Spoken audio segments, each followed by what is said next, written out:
Good morning, Flosstube. It is Monday morning, a little earlier than I normally record, the 10th of June for Flosstube number 20. I'm Kim, otherwise known as Spartan Stitcher on Instagram, and I'm here to show you my stitching for the week. Recording this earlier, so my light's a little different because I got some workmen coming to the house this afternoon when I don't normally record, so I got to get this done on before lunchtime, before I feed my girls. So let's be quick. First off, I'm going to show you how far I got on Oh Baby, my piece for the 90-day challenge in Full Coverage Fanatics. Even after Mania, I've really slowed down on this. I think it's a combination of a little bit of full coverage burnout after Mania, and also I think I'm getting tired of the colors because it's green and brown and green and brown and green and brown and green and brown. Anyways, if you look, since I'm doing this partial page and this page at the same time, you see how the fence post comes and kind of interrupts the foal's little mane, so you can see that fence post. Foals, when they're born, have this really fuzzy, thin mane, so it's nothing really substantial, and it sticks straight up like a mohawk. So the idea on this artwork, which is like a picture, is that he's sticking his head through the fence and the mane is in front of the bar and behind the bar. So you can see where that fence is going to be right there. Why there's a line right there, because some of that fence that was over here, obviously my piece isn't perfectly straight, or there's some top part of the fence that's hard to make out as it goes across. So I kept going back and forth between green background and the mane. So it looks like I did a little bit more mane than I did green background, just because that's easier to see and easier to do. So there's my progress on that. I'll continue slowly plugging away. I think I'm getting about 1,000 stitches a week on it right now, which that's progress. And then, let's see, homework last week was to get through the dragon, which was the first task in the Tri-Wizard tournament in the School of Magical Stitches and Literature. And I told you last week that I was going to use Guardian Angel by Lavender and Lace. And I told you it's because she's really good at taking care of babies, and so she reassured the dragon that we were not going to take her eggs, and I only wanted the fake dragon egg, the golden egg. And so I'll show you the whole piece first. That's where I'm at. This is natural linen that it calls for. And the 1,000 stitches that I did, let me get this arranged so I can hold it and point. So I filled in this green coming down past the wingtip, and then I did a whole lot, most of this darker green past where the flowers are. So all of that, and then most of that lighter green through there. Lavender Lace charts, I think, are like Mirabilia charts, where it's just one fold out huge piece of paper. And before I started working on this, I maneuvered that in my printer and made different copies. And so the page of the working copy that I was using ends right here, but the dress actually only comes down a little bit further. You can see there's the bottom of my fabric, so there's only a little bit further. I'm almost at the bottom edge of the dress, and there's only a little bit more dress to come back here. So you see there's the flower swag, and it only comes down a little bit past that. And you can tell on that back edge, I only have a little bit more to reach that back part. So the massive dress, but then I still got more on the front end. So Saturday we start to leave on our vacation, and this is one piece that I'm going to take with me. I don't know what next week's homework is yet, but even if I have to do penalty stitches, I'll probably work on this piece. That'll be one. So I'll take Oh Baby with me. I'll take Guardian Angel with me. I might take a third. I'll tell you about it when I get there. Okay, so then finished that homework, and I was just in the mood to check things off and get things done so I can work on some of my personal goals. And so in Page Finish Mania, you know, I had been working on the Hogwarts travel poster, and I had between 13 and 1400 stitches, 10 stitches done that I hadn't used towards a task when I finished up this page of the castle. So I had to do about 600 more tent stitches to get that 2000 tent stitch amount for one of the ultimate tasks. So I did that. And I came down here and did all this blue right here. So it's real boring. It's not pretty to look at, but it's something that I did in less than a day. So you can see there's the page break line. I did all of this and I outlined the rest of that sky before it hits the mountains.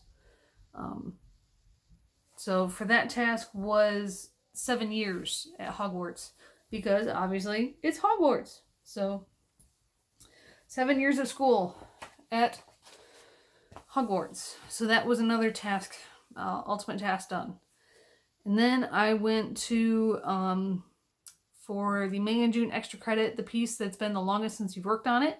You have to do 500 stitches or 510 stitches, or excuse me, 500 stitches or 1010 stitches. And Beauty and the Beast 2017 is the piece that I hadn't worked on the longest. Last time I touched this was the end of February, when I got the page done right here in between them. So I had to do 1000 more stitches. It's not much to look at. So I did a little bit in here, and I did all this. This is all 939. And I'm still not done with 939 on that page. So that was another extra credit task done. And some more progress on this piece that hadn't been touched since February. And then, let's see. Okay, story time. For Page Finish Mania, I was preparing and getting everything ready, and I have 3 11 by 11 Q-snaps. And of course, I keep my 90-day piece on one, and then I use another for homework, and then I needed my third one for whatever page finish I was headed towards. So I had to take the piece that was on that third one off so I could use it for Page Finish Mania. And that piece was Big Red Ship of Life.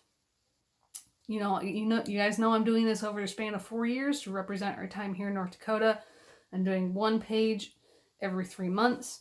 And so I just kept this on a Q-snap because I was going to work on it every single month. I did take a break from it in May because I was doing that Page Finish Mania. So I just took it off the Q-snap, put it in my project bag, and didn't think about it.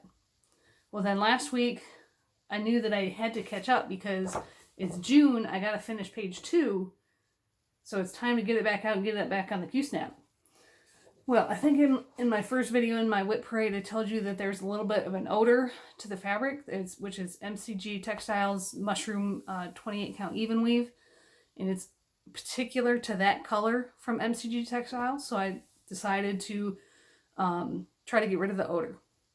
So one night after my girls went to bed, I, put a couple inches of cold water mixed with Blue Dawn dish soap in my kitchen sink. And I threw that piece in there, kind of swirled it around and let it soak for a couple hours.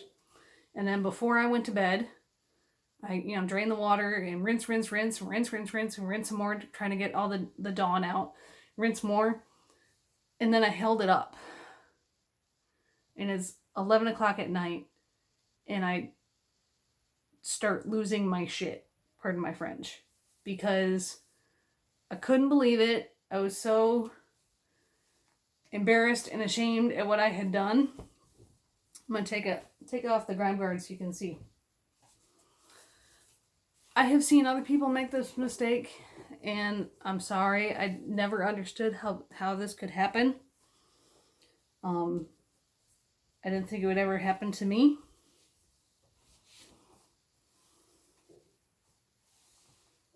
Do you see the problem? Let me hold up the... It's longer than it is tall. It's 421 stitches high by 300 and something wide. I put this the wrong orientation on the fabric, and I had like a page and a half done. 1/1 on 28 count. And not only that, I normally use a 3-inch border all the way around. Well, if I didn't have this in the Q-snap, you could see it's significantly more than 3 inches. It's like 4 inches and 3.5 inches. So not only did I put it the wrong orientation, I started in the wrong spot.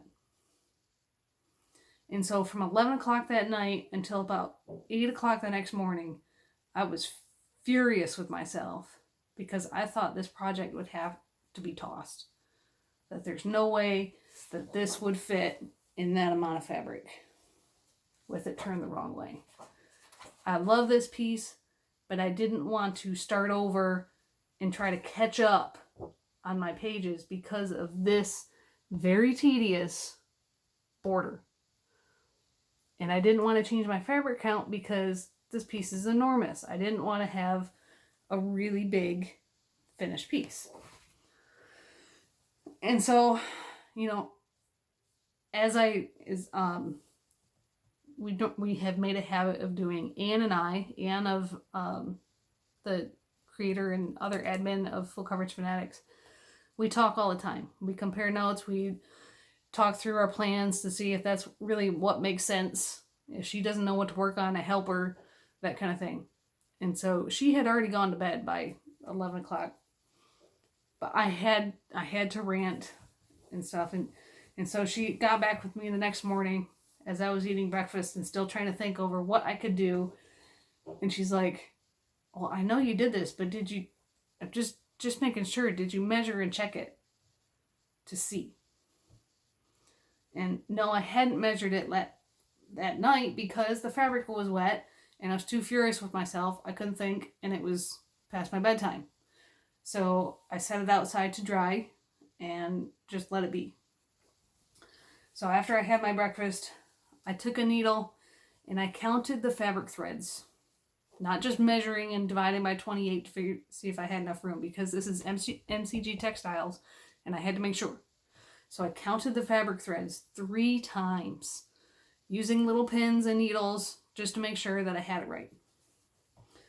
Okay, you see that needle right there? That's about 3/4 of an inch from the bottom. That's where my piece will end.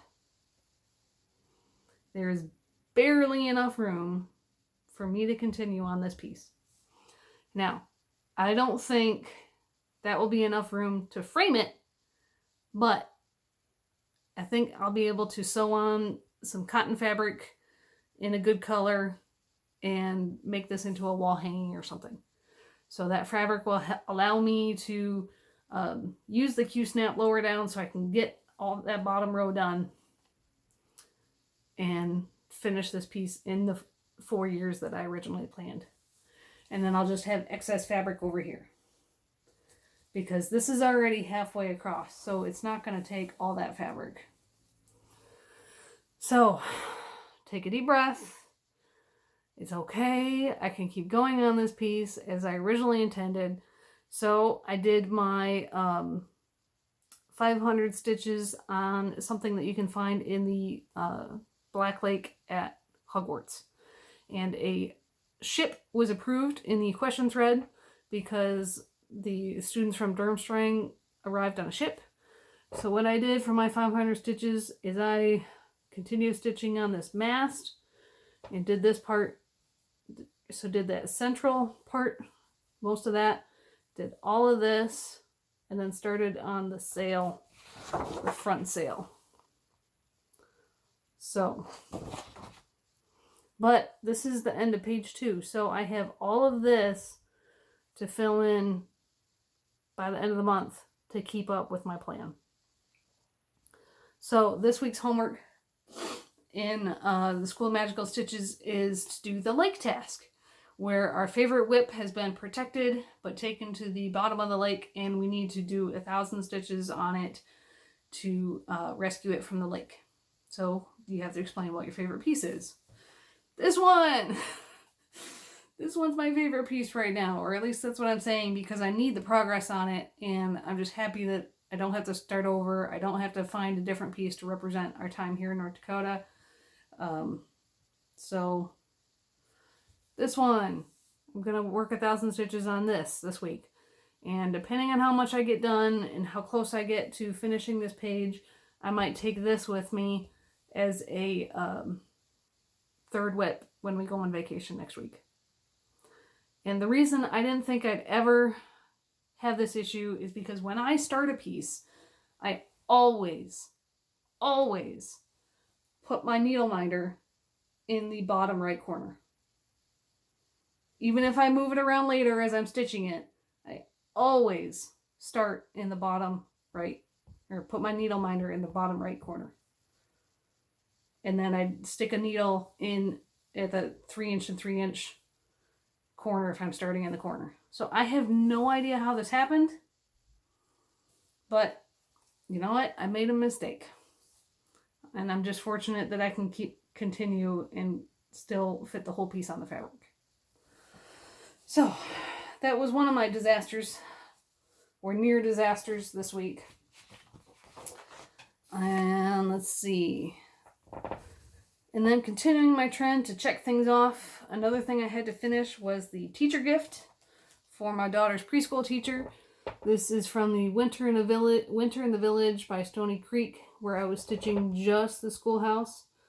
And I started this in May when we had to work on our 17th whip. And I had the roof done, most of the red done, and so I had to finish it. I wanted to get it done so I wouldn't have to worry about it when I was on vacation. So, again, not wanting to waste my stitches, I counted them all up. I have a finish, and I was able to attribute my stitches to another ultimate task, which is number 7 is Harry's Quidditch number. And I did said, well, Harry learned how to fly in a broom at Hogwarts. Harry plays Quidditch at his school at Hogwarts.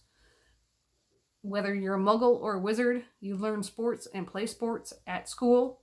So I think it was about 700 cross stitches to finish the piece, and then just shy of 1,000 back stitches, because it's Stony Creek. Stony Creek likes back stitch. So I have a finish. Again, this is on a 14 count Fiddlers that's stretched over an artist canvas that I bought on clearance at Hobby Lobby. So I haven't finished the back yet, because I'm going to cover that up. And at first when come on, there you go, focus. I thought I was just going to put pre up here for preschool, because it's an in-home preschool, but I didn't like the look of that. Even with a hyphen, I couldn't make it look even.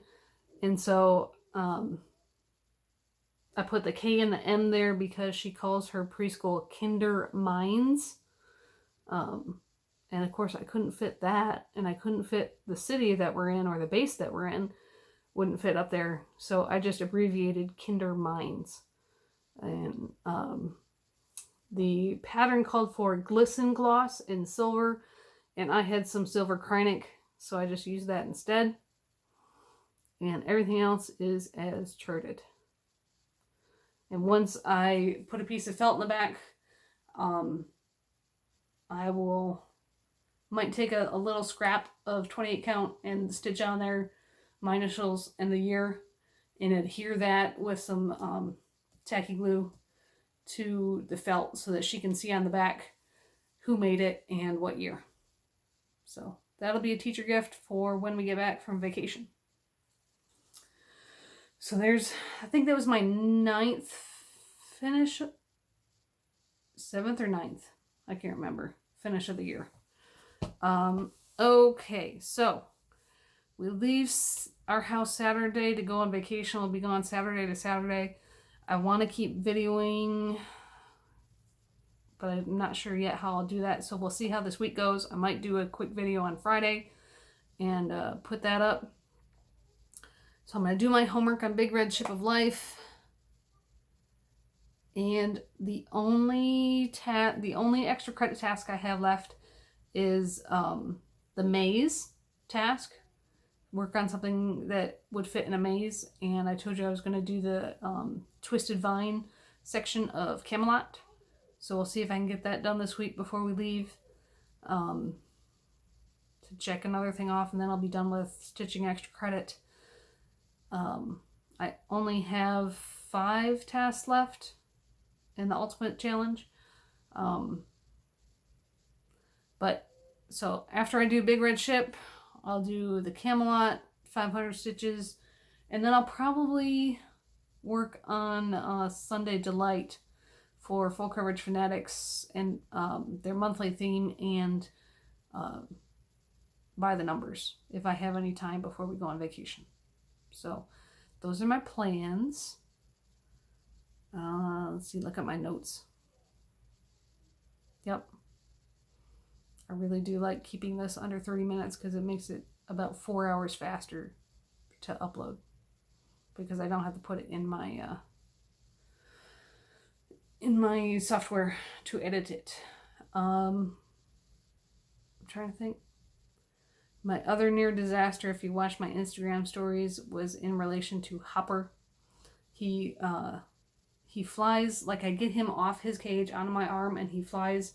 I'm standing right next to his cage. He won't take the step to, initiate his own flight from his cage to the play stand. He's got to step onto my arm first, and then he takes off. Well, he flew in a direction he wasn't supposed to fly, and my Guardians of Notre Dame, which is on that stainless platter, is on a plate easel at the end of our dining table, because we don't fill up the whole table, so it's something pretty to look at while we eat. Well, if you're a bird, you can't figure out that that's not something you shouldn't land on, that it's not sturdy, it's going to tip over. And so he flew into the dining room, he tipped it over, and it got caught between the chair at the end of the table and the table, so it was on an angle on the chair against the table like this. And then, so he was caught right here. Here's the back of the chair, and Guardians of Notre Dame, and the table. And he couldn't get anywhere. So he proceeded to try to climb the platter, my stitch piece, to get to the table. And this was just in the few seconds it took me to walk 10 feet from his cage to where he crash landed. And his nails and beak had loosened as he climbed it, loosened the long black stitches that represent the stained glass on that piece. So, and this was like the same day, this was the day, or the same morning after I had realized that this was salvageable, that I could still continue on this. It was another like, oh my God, what next? And so I had like about 5 loose stitches on that piece. But I knew I couldn't stick a needle in because it's mounted on the foam core and glued to it. And so I put some pictures up on my Instagram stories and be like, there's no way to fix this. But then Anne and Marie Louise had some suggestions that I finally got through my brain as to what they meant. And that was like, this is your stitching, not stick a needle in this way to try to get those strands tightened, but stick a needle in this way, so on a very shallow angle, because I didn't have room to go this way, so on a very shallow angle, and get that needle through the fabric and then under the fabric but above the foam core, and using the eye of the needle because it's thicker to tighten those strands. And I was able to do that for I think 4 out of the 5 areas where it had loosened up, where you could notice it. And on the 5th one, because thank you Brittany for telling us to backstitch with 2 strands. So there was one strand that was loose, like you could see it was clearly loose, but the other strand was still tight. And I tried different ways and tried both ends of that stitch to try to tighten it up, and it wasn't working.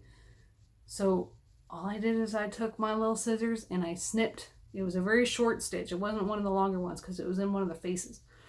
And I snipped it. So that one spot on that one little face only has a single strand of backstitch, but you can't tell. So I was able to save the piece, and that was my second near disaster of the week. So hopefully no issues as we travel. When I do travel, I take everything off the Q-snaps. I disassemble the Q-snaps so they're not like a rigid square in my suitcase. I'll take everything apart. I might take one of them in a carry-on bag. That's what I forgot. Let me pause.